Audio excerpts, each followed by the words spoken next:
Shalom, Bapak Ibu Saudara kekasih Tuhan. Hari ini kita akan melanjutkan kebenaran firman Tuhan yang akan kita dengarkan masih dengan tema di bagian kedua, yaitu jagalah hati tetap bersih. Kenapa ini menjadi tema yang beberapa kali akan kita bicarakan dalam rangkaian firman Tuhan tentang hal ini? Karena memang sekali lagi untuk menjaga hati tetap bersih ini bukan perkara yang mudah. Kalau semua berjalan mulus memang bisa. Tapi kalau ada kendala dalam perjalanan kehidupan kita, untuk tetap menjaga hati tetap bersih adalah sebuah tantangan tersendiri. Nah, pada bagian kedua, dan saya membagi menjadi 3 bagian, jadi hari ini kita bagian kedua, minggu depan kita lanjutkan di bagian ketiga. Kita kembali diingatkan apa yang sudah kita sampaikan supaya bisa nyambung. Minggu lalu kita mengambil tema dari firman Tuhan ini.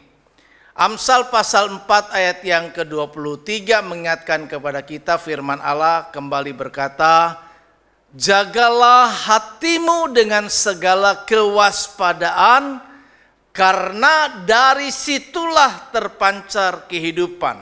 Inilah sentral, pusat dari kehidupan kita yang sumbernya tidak bisa dibohongi, maka akan keluar dari hati. Dan apa saja yang telah kita pelajari minggu lalu, bahwa bagaimana masalahnya kita menjaga hati tetap bersih. Ada 3 yang telah kita bicarakan. Yang pertama adalah bagaimana kita mengenakan filter dengan mata kita, yaitu jagalah mata kita, karena dari mata turun ke hati, begitu kan? Pepatah berkata demikian. Kemudian kita juga perlu menjaga pikiran kita, karena pikiran kita bagaikan tanah, apa yang kita tabur disitulah yang akan tumbuh. Jadi firman Tuhan menasihatkan apa yang baik, apa yang benar, apa yang kudus, apa yang mulia dan seterusnya. Itulah yang seharusnya kita pikirkan, bukan yang kita pikirkan hal-hal yang buruk atau bersifat sampah. Yang ketiga adalah jagalah pendengaran kita. Kita tidak melatih mendengar gosip, hoak dan lain sebagainya, atau sesuatu yang bisa melemahkan kerohanian kita. Tetapi sebaliknya kita perbanyak pendengaran kita akan kebenaran firman Tuhan yang akan terus semakin memurnikan hati kita. Dan yang kemarin juga kita pelajari, setelah kita mengerti bagaimana, maka kita juga melihat pentingnya di sini, ya. Pentingnya, mengapa penting menjaga hati tetap bersih, sehingga kita mengerti bahwa ini hal yang harus diberikan satu perhatian khusus agar selama proses kehidupan kita ini kita dibentuk sesuai dengan tema di tahun 2021 ini, yaitu membentuk karakter Kristus dan membangun karakter Kristus dan perkenanan Tuhan. Nah, menjadi penting karena yang diperhatikan Tuhan bukan apa yang diperhatikan manusia. Manusia melihat apa yang di depan mata, tetapi Tuhan memperhatikan atau melihat hati kita. Jadi bukan apa yang keluar. Kadang-kadang kita berkata, kata-kata kita bisa ngaco, salah, walaupun di pikiran kita dengan apa yang kita ucapkan itu bisa saja tidak connect. Tetapi Tuhan melihat di kedalaman hati kita yang sebenarnya. Atau kita berlaku sesuatu yang baik di hadapan orang lain, tetapi orang lain mungkin terpesona dengan apa yang kita lakukan, tetapi Tuhan melihat kedalaman hati kita. Nah, kemudian yang kedua, karena masalahnya untuk bisa melihat Allah itu hatinya sendiri yang penting harus suci, ya. Apalagi kita bisa bertemu dengan Tuhan baru melihat dari kejauhan, maka kita perlu hatinya suci. Bertemu, tinggal apalagi bersama dengan Tuhan, bukan hal yang mudah. Dan yang ketiga, maka kita tahu bahwa Tuhan akan melimpahkan segala kebaikannya di dalam hidup kita untuk orang-orang yang tulus dan bersih hatinya. Baik, selanjutnya mari kita lihat di sini apakah ciri-ciri orang yang tidak bersih hatinya dan orang yang bersih hatinya, sehingga kita bisa mengidentifikasi, mengenali, wah ini hati sebenarnya sedang tidak bersih, atau kita tetap mampu menjaga hati yang bersih tadi. Nah, kita bisa melihat di sini bercermin dari beberapa tokoh Alkitab yang menjadi contoh orang yang tidak bersih dan orang yang bersih hatinya. Ketika kita mungkin seekor kucing, waktu kita bercermin sebenarnya apakah kita menemukan jati diri kita yang sebenarnya sebagai seekor kucing, atau justru kita melihat bahwa kita menjadi binatang buas, begitu kan? Nah, kita lihat di sini ciri yang pertama dari orang yang tidak bersih hatinya. Yang pertama, orang-orang yang tidak bersih hatinya akan ada di dalam hidup dan dirinya adalah iri hati. Kemudian orang-orang ini juga takut tersaingi, merasa tidak aman, insecure, merasa bahwa dirinya banyak sekali terancam. Kemudian tidak bisa melihat orang lain maju. Dia biasanya akan bersaing dengan orang lain, bahkan menggunakan segala cara untuk dapat menjadi pribadi yang semakin menonjol. Kalau kita bisa melihat pada kenyataan kehidupan kita, bahwa di lapangan hal-hal yang seperti ini banyak kita jumpai. Kita bisa jumpai di dunia pekerjaan kita bisa jumpai juga bahkan di dunia pelayanan. Ada orang-orang yang belum mampu menjaga hatinya, sehingga dia mulai iri dengan orang lain, dia tidak suka orang lain maju karena keterbatasan kekurangannya, biasanya seperti itu. Bahkan dia tidak suka berbagi ilmu yang dia miliki kepada orang lain karena takut orang lain lebih baik daripada dirinya, ya.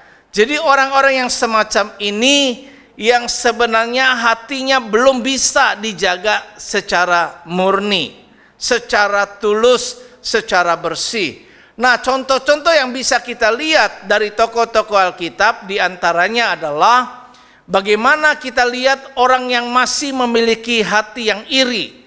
Kain terhadap Habil, ya. Kita tahu kisah cerita ini bagaimana waktu itu Kain mempersembahkan dari hasil pertaniannya, kemudian Habil juga mempersembahkan ternak, ya, yang dia punya. Dia persembahkan, dan kita lihat dari situ persembahan Habil dalam konteks yang disampaikan firman Tuhan diterima, berkenan kepada Tuhan, dan Kain melihat bahwa persembahannya tidak. Kemudian kenapa Tuhan menerima persembahan Habil adik saya sementara saya tidak? Jadi timbul mulai iri hati.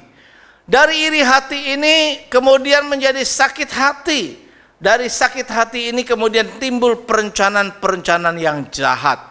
Ayub pasal yang kelima ayat yang kedua menasihatkan kepada kita. Saya bacakan buat kita semua.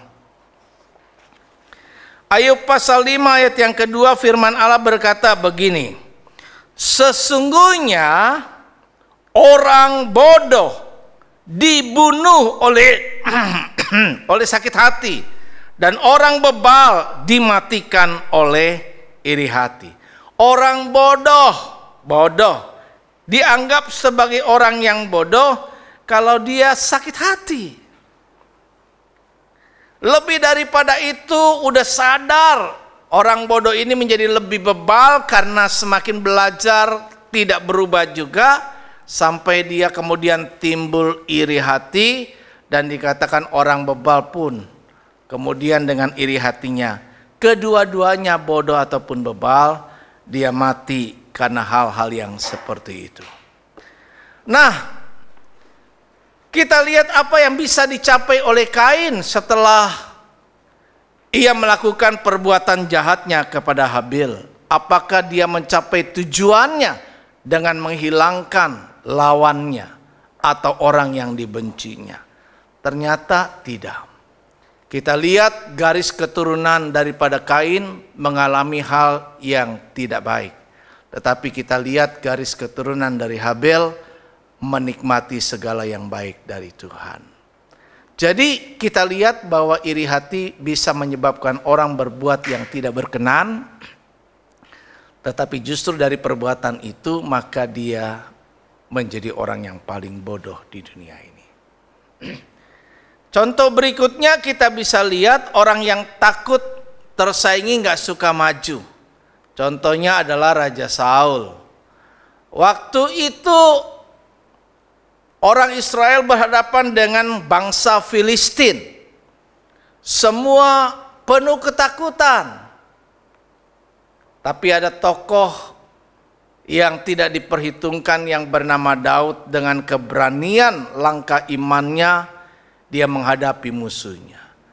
Setelah kemudian bangsa Israel akhirnya, singkat cerita, berhasil menang mengalahkan bangsa Filistin, maka ketika mereka kembali, para perempuan menari bersorak-sorai, maka mereka berkata bahwa Saul mengalahkan beribu-ribu musuhnya, tetapi Daud mengalahkan berlaksa-laksa. Wah, mendengar pujian yang seperti ini, wah, Saul merasa saya ini raja, sementara dia siapa? Tapi dia lebih dipuji daripada saya. Nah, kadang orang mulai merasa, wah, kalau pujian beralih dari diri kita kepada orang lain, kita nggak suka, begitu loh. Takut lama-lama kita menjadi tersaingi. Pamor kita, ya, ketenaran kita beralih kepada orang lain. Pujian beralih kepada orang lain. Nggak suka seperti itu.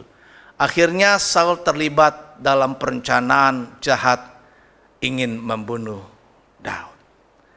Dan kita juga melihat bahwa contoh lainnya adalah di Perjanjian Baru, juga sama, takut disaingi, ya. Herodes kita kenal. Herodes ini punya banyak istri, ya. Pada dasarnya Herodes adalah orang yang kejam, orang yang jahat.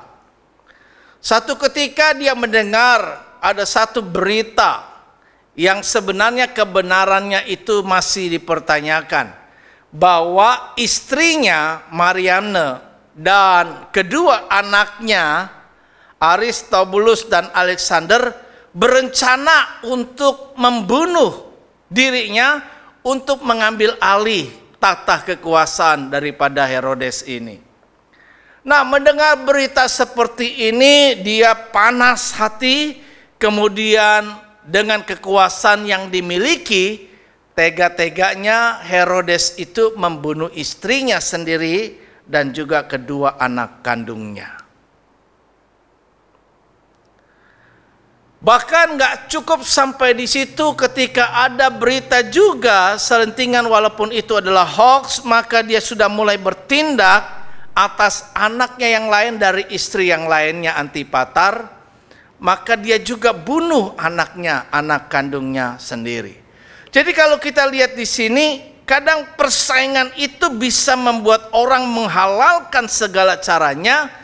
Bahkan dari keluarga kandungnya sendiri dia bisa melakukan. Kita dengar banyak berita, kalau paling banyak berita kejahatan kita bisa baca di media massa, ya, di koran-koran, tergantung kita mau lihat di mana. Mau di pos kota, berita kota dan lain sebagainya. Ya, bahkan teganya juga orang tua membunuh anak. Ada yang tega melemparkan anak dari mobil untuk membunuh dan seterusnya. Bahkan dari kita bisa lihat cerita persaingan, ada banyak. Dia bahkan mau demi bisa menikahkan wanita lain, termasuk Herodes ini. Ada kisah yang lainnya bahwa dia juga membunuh istri di masa tuanya atau masa tuanya, supaya dia bisa menikahi wanita yang lain. Karena status dia bahwa dia adalah sudah menikah. Nah, kita juga lihat bahwa kelakuan yang seperti ini pada dasarnya kalau belum diperbaiki, waktu kemudian masa Tuhan Yesus itu akan dilahirkan, orang Majus datang bertanya kepada Herodes juga. Maka Herodes juga mulai kemudian gelisah ketika orang Majus berkata, di manakah atau dipertanyakan di manakah raja orang Yahudi yang baru dilahirkan itu. Mendengar bahwa ada raja orang Yahudi yang baru dilahirkan, wah, dia merasa tersaingi. Dia merasa dirinya sebagai raja orang Yahudi, padahal tidak. Herodes bukan orang Yahudi. Orang Yahudi tidak suka. Tetapi karena Herodes diangkat oleh pemerintahan pada waktu itu penjajah, yaitu bangsa Romawi, maka kemudian dia merasa bahwa dirinya akan terancam, beralih dari kekuasaannya, seperti halnya yang pernah dia lakukan terhadap keluarganya. Maka dia coba berusaha panggil semua ahli-ahli Taurat, orang-orang pandai di istananya untuk menanyakan perihal tentang kelahiran Yesus. Dan kepada orang Majus setelah dia mengetahui itu, dia beritahukan.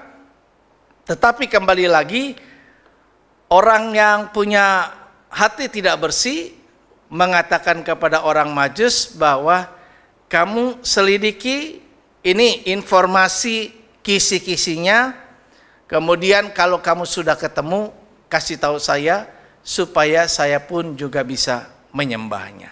Ya, bahasanya sepertinya rohani, ya, tetapi di balik bahasa yang rohani ada satu niat-niat jahat yang tidak murni di hadapan Tuhan. Jadi dari sekian banyak rangkaian contoh-contoh tokoh Alkitab, kita bisa lihat bahwa ciri orang yang tidak bersih hatinya masih ada iri hati. Kita bisa introspeksi diri, apakah saya masih ada iri hati terhadap seseorang? Apakah saya orang yang takut tersaingi ketika ada banyak kita jumpai orang-orang yang lebih unggul di kita, mungkin di dunia usaha kita, di dunia pekerjaan kita, dan lain sebagainya, atau bahkan dunia pelayanan kita, ya. Atau kita orang yang masih nggak suka kalau ada orang yang maju.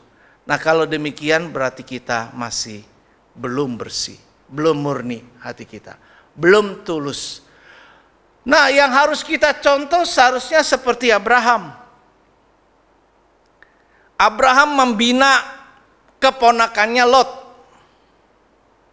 Tapi setelah dibina, Lot bertumbuh bagus. Dia bisa beternak, ternaknya bagus. Sama. Bahkan antar pekerja Lot dengan Abraham berselisih, memperebutkan apa yang menjadi hasil mereka. Sampai akhirnya Abraham bilang sama Lot, daripada semuanya yang kayak gini, sekarang kamu pandang ini padang rumput yang luar biasa, kamu boleh pilih deh, daripada kita ribut kita pisah aja. Begitu. Ada banyak kan suka seperti itu. Usaha awalnya kita keluarga sama-sama, tapi karena persaingan seperti itu. Bahkan kalau sudah mulai maju, biar kata usaha keluarga, ya, ada anak bisa gugat orang tua, atau sebaliknya, ya. Jadi seperti itu, hubungan yang udah baik tadinya dibina, akhirnya senjata makan Tuhan, begitu. Tetapi jiwa besar Abraham yang menjaga hati tetap murni, maka dia persilakan, sekalipun sebenarnya dia orang yang lebih tua, yang seharusnya terima dihormati. Tetapi dia persilakan Lot untuk menentukan pilihan. Silakan. Orang yang tulus, orang yang suci, orang yang murni hatinya, dia tidak takut. Tidak ada ketakutan, tidak ada merasa terancam. Kemudian menentukan pilihan duluan. Tetapi silakan saja.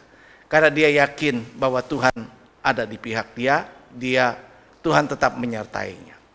Jadi kepada Lot dia pilih, tetapi ternyata pilihan Lot yang duluan sepertinya terpandang, wah padang rumputnya bagus, tetapi tidak mengalami kemajuan. Tetapi Abraham yang cuma menerima apa yang ada, diberkati Tuhan kuncinya, dan akhirnya ternyata Abraham jauh lebih berhasil daripada Lot. Ya, ini yang pertama. Supaya kita bisa membangun karakter Kristus dalam hidup kita, yuk mulai bersihkan hati kita tetap murni. Yang kedua, kita bisa lihat ciri daripada orang yang tidak bersih hatinya adalah motivasinya. Motivasinya ini tidak benar. Ada orang yang kadang punya kepentingan tertentu, mulai mengadakan pendekatan kepada orang lain. Contoh, kita bisa lihat politikus-politikus yang ada di dunia ini. Biasanya kalau dia punya kepentingan untuk mendapatkan suara, dia bisa berbuat baik, memberikan bantuan dan sebagainya. Biasanya menjelang pemilihan, ya, baik pemilu atau pilkada kalau di Indonesia. Tetapi setelah terpilih, orang-orang yang awalnya punya idealisme, wah mau begini, mau beresin negara begini, ambil kontribusi seperti ini. Tetapi kalau sudah duduk, ya nggak beda dengan apa yang sebelumnya dia kritisi. Jadi benar-benar motivasinya cuma sekedar cari duit, begitu kan? Cari kedudukan, cari posisi, cari kehormatan dan sebagainya. Dan kalau sudah aman bagi dirinya sendiri, dia lupa akan aspirasi yang diemban, kepercayaan yang ada dari rakyat pemilihnya. Dan di Alkitab juga sama, serupa. Kita lihat contoh tokoh Ananias dan Safira. Kenapa Ananias memberikan atau mau memberikan sumbangan dan bawa kepada Petrus atau Rasul Petrus? Karena keluarga ini melihat keluarga-keluarga lain turut menyumbang sebelumnya. Kehidupan jemaat mula-mula pada waktu itu, mereka bisa memberikan segala miliknya itu demi kepentingan bersama. Wah, kehidupan jemaat mula-mula yang luar biasa. Dia tidak mau kalah, tidak mau merasa malu, tidak mau merasa bahwa dirinya tidak ambil bagian dalam memberikan sumbangan. Akhirnya dia datang bahwa dia akan memberikan sebidang tanahnya. Tetapi motivasinya ini bukan motivasi yang murni mau memberi. Bukan motivasi yang murni mau meringankan orang-orang yang membutuhkan itu, supaya dia bisa berkontribusi memenuhi kebutuhan orang-orang pada waktu itu. Karena itu, karena masih tidak murni motivasinya, maka dia mulai berakal-akalan. Kalau kita kasih jual ini nilainya sekian banyak, kebesaran, kegedean. Kemudian karena cuma mau nama, dia berencana sepakat orang ini ngakalin. Yuk, kita biasanya orang kan di mark up begitu kan ya. Suka orang kan biasanya di mark up begitu kan ya. Nah yang ini enggak, dia mark down, kalau bukan di up tapi diturunin gitu kan. Tapi kemudian dia bicara kepada Petrus bahwa nilainya ya cuma kejualnya seharga, misalnya adalah pada waktu itu 1 juta, dia bisa bilang bahwa nilainya ini terjual sebidang tanah saya cuma 500.000 begitu. Nah, selebihnya sisanya dia tidak memberi, dia ambil. Kesepakatan seperti itu. Kalau kita kasih 1 juta kegedean. Maka sebenarnya kalau dikatakan oleh Petrus, sebelum kamu jual semua itu adalah milik kamu, kamu punya hak. Kamu belum rela, nggak kasih juga nggak masalah, kita nggak nuntut, nggak minta. Tapi mengapa engkau bersekongkol untuk merencanakan kejahatan dan menipu? Bukan aku tapi juga Roh Kudus. Kenapa? Karena tadi motivasinya tidak murni. Saya orang yang nggak suka kalau kemudian kita sumbangan, kemudian kamu mau berapa, kamu mau berapa. Kadang saya tahu bahwa orang memberi kadang hanya pengen tahu namanya. Lebih baik mau nyumbang, nggak usah diminta, silakan aja, sukarela, hati. Nggak mau keberatan nggak masalah, karena setiap orang tentunya nggak semua sama. Gitu. Ketika kita tetapkan kemudian, wah kamu harus sekian bayar, mungkin kita bisa bilang dengan bahasa halus, kalau kayak begitu nggak nyumbang nggak kenapa-napa. Loh, mentalitas orang berpikir, waduh kalau saya nggak nyumbang rasanya malu, akhirnya terpaksa dia nyumbang, tapi nyumbang mungkin dengan cara-cara yang lain. Ya. Maka di 1 Korintus atau 2 Korintus saya lupa, 1 Korintus kayaknya pasal 9, ya, kalau kita memberi dengan sukacita, itulah pemberian yang diterima oleh Tuhan. Tapi kalau tidak, dengan terpaksa, bahkan ada orang yang akhirnya meminjam demi jaga nama, juga ikut berpartisipasi. Nah, ini bukan yang Tuhan kehendaki. Seperti ini berarti motivasi. Motivasi kita apa? Ini juga menjadi satu ujian dalam hidup kita. Dalam seluruh aspek kita yang kita lakukan, motivasi kita tulus, murni apa enggak?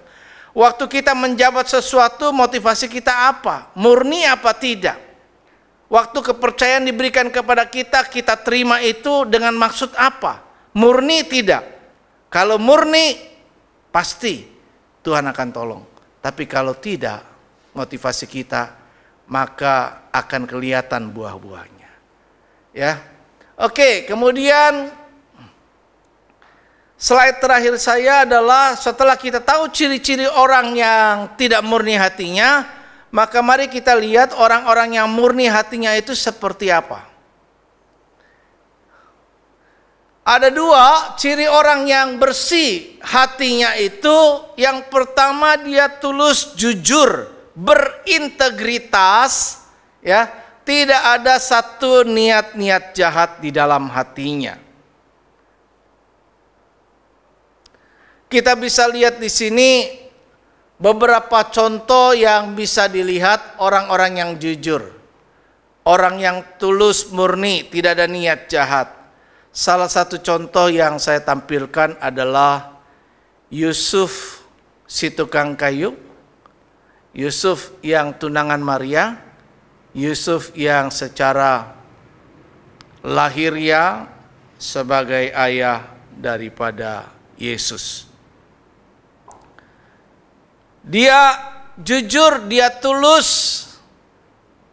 Bahkan Alkitab katakan ketika dia mendengar sesuatu tentang tunangannya, diam-diam dia mau menceraikan karena tulus hatinya. Tidak ingin mencemarkan nama baiknya.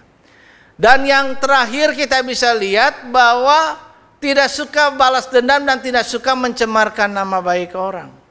Kalaupun dia jahat, ada orang yang berbuat jahat kepada dirinya, dia rasa seperti itu, tetapi dia tidak akan membalas kejahatan dengan kejahatan, tapi mengalahkan kejahatan dengan kebaikan.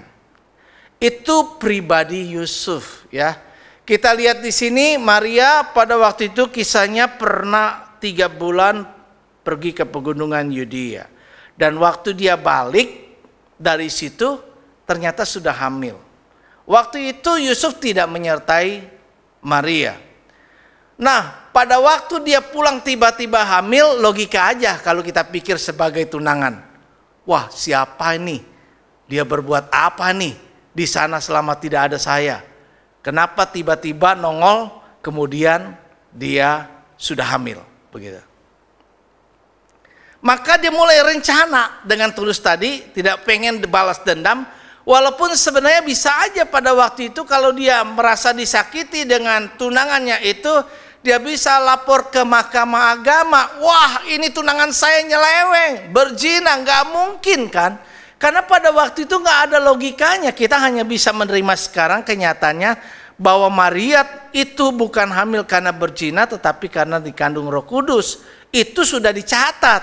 Coba kalau kita sebelum mengetahui semua hal itu, kita secara normal wajar akan berpikir nggak mungkin kan ada orang yang bisa hamil di luar nikah. Pasti ada hubungan yang terjadi. Nah, begitulah kira-kira kalau dia tidak murni hatinya, maka Yusuf bisa saja melakukan hal itu, mengadukan ke mahkamah agama, merasa dihianati, dan tentu pada waktu itu hukum yang berlaku adalah pasti Maria dirajam, dihukum mati. Tetapi karena tulus, cinta itu sampai pada tingkat yang murni. Kadang orang gara-gara bilang saya cinta, tapi cintanya nggak tulus murni. Begitu dia dilukai sama orang yang dicintainya, dia membalas dendam. Ini bukan cinta yang benar. Ini bukan cinta sejati. Jadi sebenarnya masih cinta pada dirinya sendiri. Karena dia ingin memiliki orang yang seperti itu. Yang dia merasa saya suka. Tetapi orang yang mencintai secara sejati, saya berpedoman atau berprinsip, sekalipun dia tidak bisa memilikinya, dia akan tetap mengasihinya. Sekalipun saya tidak menerima sambutan yang baik, saya akan tetap berlaku baik kepadanya. Itu namanya cinta yang murni. Motivasi yang tadi sudah saya sebutkan. Nah, begitu juga dengan Yusuf. Dia punya cinta yang sejati terhadap Maria. Tidak ingin balas dendam. Karena memang firman Tuhan menyatakan, pembalasan itu hak aku. Akulah yang akan menuntut pembalasan. Tetapi dalam konteks ini, dengan niat yang tulus tadi, tidak ada niatan yang jahat, ya, tidak ingin mencemarkan nama baik, maka kita lihat yang dilakukan oleh Allah yang menyelidiki hati tadi. Allah mulai intervensi. Orang-orang yang diperlakukan rasanya secara duniawi enggak adil, ada Allah yang intervensi. Kalau kita ingat tokoh yang namanya Ahok, ya, engkau jahatin saya, mungkin saya enggak akan membalas kamu dengan kejahatan. Tapi Allah saya tidak tidur. Kamu akan berhadapan dengan Allah kita. Jadi Allah juga intervensi pada waktu itu dengan mengirim malaikatnya kepada Yusuf lewat mimpi, supaya memberitahukan kepada Yusuf, jangan takut ambil Maria.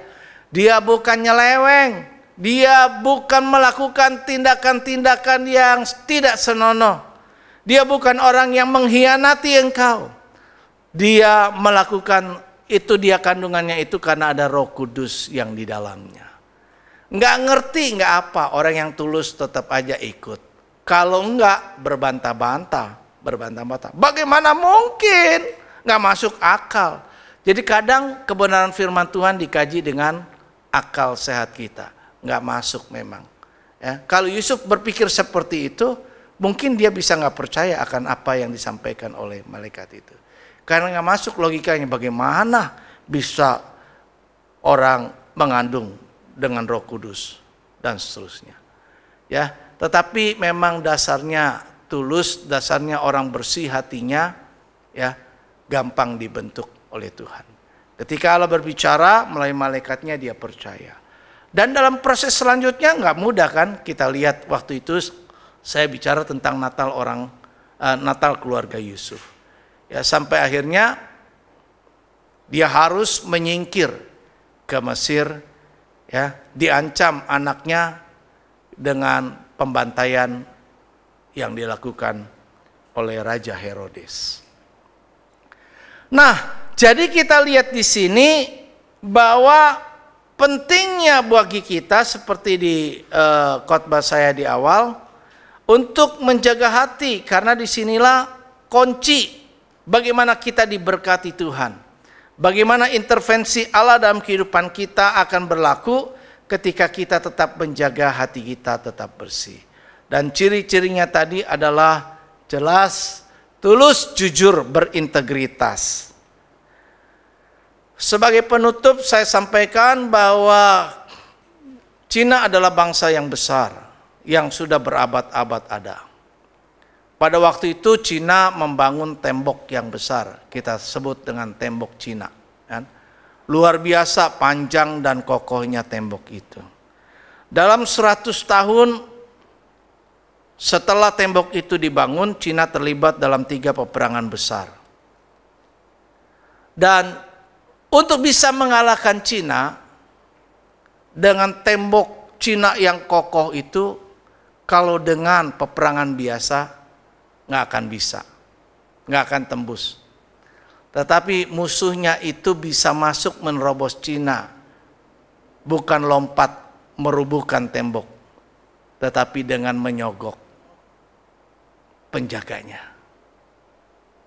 Nah, disuaplah, maka dibukalah pintu gerbang untuk musuh masuk. Nah, kadang-kadang seperti itu dalam kehidupan kita bisa lihat. Enggak berintegritas, enggak jujur dalam melakukan. Kita bisa melakukan tindakan-tindakan penyimpangan hanya karena uang. Jadi uang memang akar kejahatan, ya. Karena itu hati-hati untuk bisa menjaga hati yang murni. Kita perhatikan jangan sampai kalah dengan mamon, ya. Tetapi pergunakan mamon untuk kemuliaan Tuhan, kata firman Allah. Amin. Tuhan Yesus memberkati kita semua.